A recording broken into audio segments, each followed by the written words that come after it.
Hello everyone, welcome back to paramedical study point. आज मैं आप लोगों को एक नया टॉपिक समझाने वाली हूँ, वो है क्लोट रिट्रैक्शन टाइम। ठीक है, इस टेस्ट के बारे में आप लोगों ने सुना होगा, जिसको बेसिकली सिंपल बोला जाता है CRT टेस्ट। ठीक है, यानी इस टेस्ट के बारे में आप लोगों ने सुना होगा, ये कई बार एग्जाम में पूछा गया क्वेश्चन है। तो आज इसी को हम लोग डिटेल में समझेंगे कि CRT टेस्ट क्या होता है या क्लोट रिट्रैक्शन टाइम किसको बोला जाता है और ये कैसे कैलकुलेट किया जाता है और इसका टेस्ट कैसे परफॉर्म किया जाता है।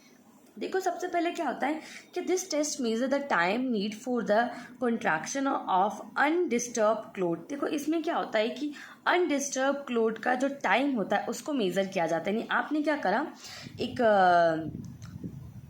वाइल ली, उसमें ब्लड कलेक्ट किया, कलेक्ट करने के बाद में उसको अनडिस्टर्ब रख दिया, यानी उसको आपको डिस्टर्ब नहीं करना है, उसको अनडिस्टर्ब एक जगह पे रख दिया है आपने उसको स्टेंट के अंदर। ठीक है, तो अब क्या होता है कि it indicates the function and number of platelets clot retraction retarded in the thrombocytopenia. देखो क्या होता है कि ये इंडिकेट करता है एक पर्टिकुलर फंक्शन और एक पर्टिकुलर नंबर्स को इंडिकेट करता है प्लेटलेट्स के स्पेशली। ठीक है, क्योंकि देखो क्या होता है कि यहाँ पे ये जो आप क्लोट की फॉर्मेशन शुरू होना होगी ना, तो आप लोगों को पता है कि मेजर किस किस पे इम्पैक्ट पड़ता है, RBC।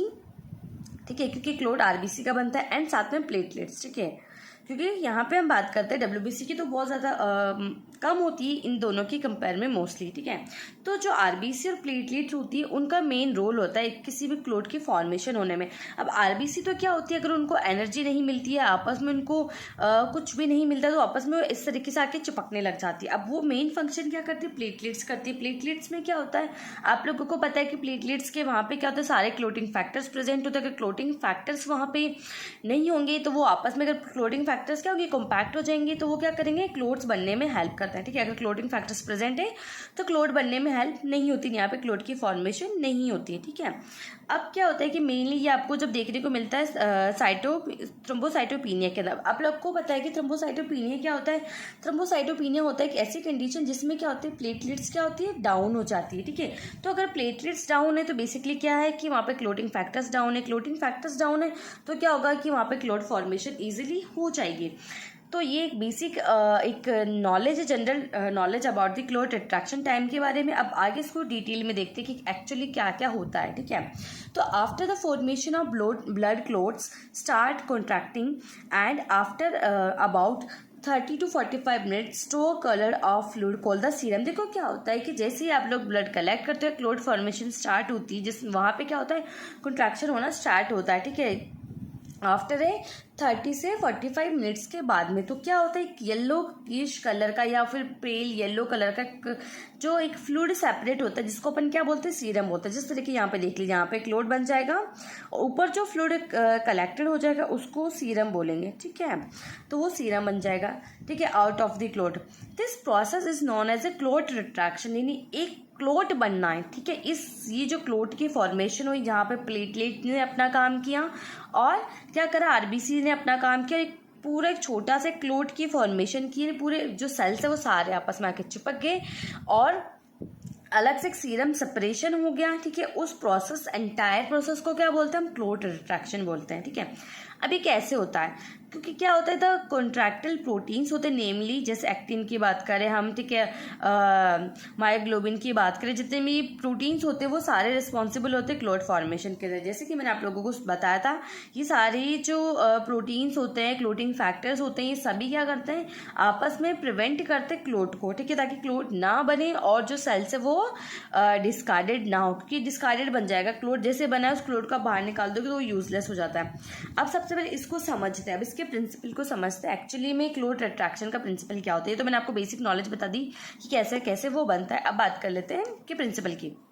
देखो, clot retraction start with in 30 second after the blood collection. देखो, क्लोट रिट्रैक्शन जैसे ब्लड कलेक्ट किया जाता है, यानी वेन से क्या कि आपने यहाँ से ब्लड कलेक्ट किया और कलेक्शन के 30 सेकेंड के बाद में ही जो क्या बोलते हैं, क्लोट रिट्रैक्शन का प्रोसेस स्टार्ट हो जाता है and it is clearly observe at the end of 1 hour at 37 degree since clot record from the slide wall of the test tube the fibrin clots dissolve due to the fibrinolysis and red cells shrink to bottom of the test tube. देखो समझो क्या हुआ कि ये एक test tube है हमारे पास में। ठीक है, अब क्या करा, जैसे आपने ब्लड कलेक्शन करके सैंपल को इस टेस्ट ट्यूब में ट्रांसफ़र किया।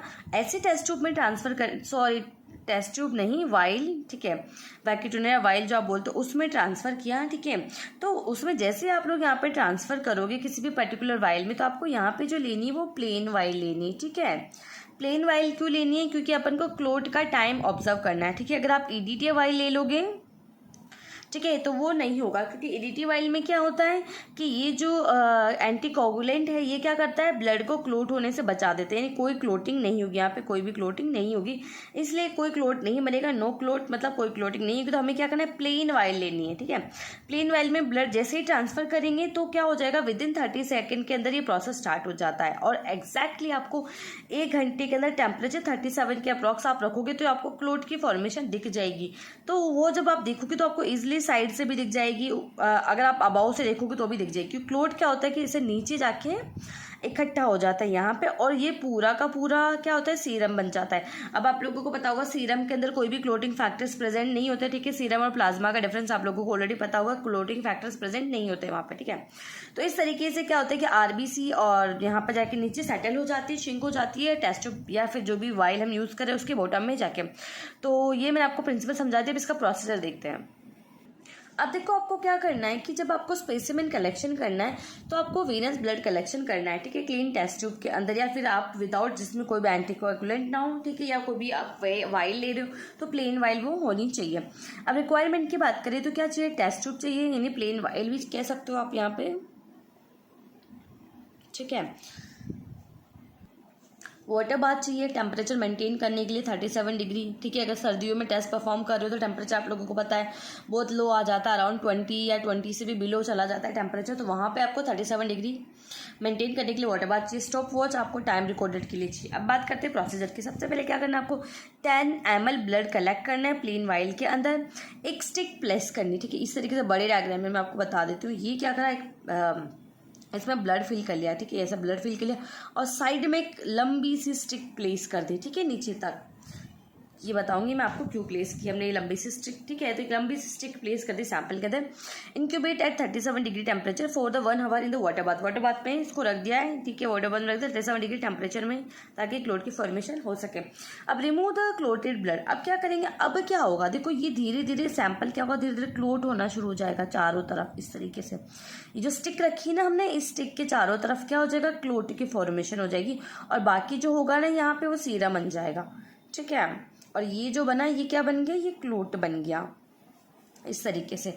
Note the size and consistency of clot and nature of the retardation seen the volume of remaining in a blood in a plain vial sample, ठीक है। कितना रह जाता है अगर आप क्लोट को, जैसे माना कि हमने क्या करा था, 10 ml ब्लड लिया था, ठीक है। अब 10 ml में से कितना सीरम बना है या कितना क्लोट की निकला है, तो वो 10 ml में जब हम अपन क्लोट को रिमूव कर देंगे ना, ये क्लोट क्या होगा, स्टिक के थ्रू बाहर आ गया। अब इसमें कितना पोर्शन जो बचता है ना, वही क्लोट रिट्रैक्शन का अपन देखेंगे कि कैसे उसको कैलकुलेट करना है। अब देखो नॉर्मल वैल्यू की बात करते हैं, कैलकुलेट मैं आपको भी सिखाऊंगी यहाँ पे कि abnormal clot retraction reported when the less than 50% clot retardation occur at the end of 1 hour, ठीक है। तो क्या होता है कि मिनिमम जब भी क्लोट रिट्रैक्शन होता है तो 50 जो होता है 50% तो मिनिमम क्लोट रिट्रैक्शन होता है, ठीक है।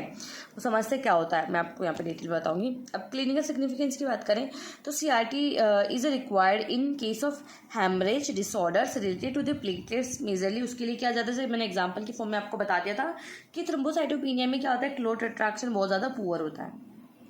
देखो अब मैं आपको बताती हूँ कि आपको प्रैक्टिकली कैलकुलेट कैसे करना है, ठीक है। ये थी टेस्ट ट्यूब, ठीक है, ये आपने सैंपल फिल किया था 10 ml, है ना।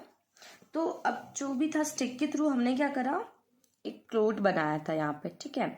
ये क्लोट हमने निकाल लिया। तो जब क्लोट निकाला ना तो ये जो इसमें जो वॉल्यूम बची वो अराउंड अपन मान लेते हैं कि 7 ml वॉल्यूम बची, नहीं 3 ml जो ब्लड था उसका क्लोट बन गया, बाकी का जो है सेल्स मिलके सारी 3 ml ब्लड क्लोट की फॉर्म में निकल गई, और 7 ml जो था वो सिर्फ यहाँ पे बच गया, ठीक है। यानी अब क्या होता है, टोटल इसको पर 100 मान लेते हैं, ठीक है, 100%। जब आप 30% का क्लोट बाहर निकाल दे तो 30%, और ये जो है था वो 70% हमारे पास में यहाँ पे हो गया। अब क्या होता है कि है ना,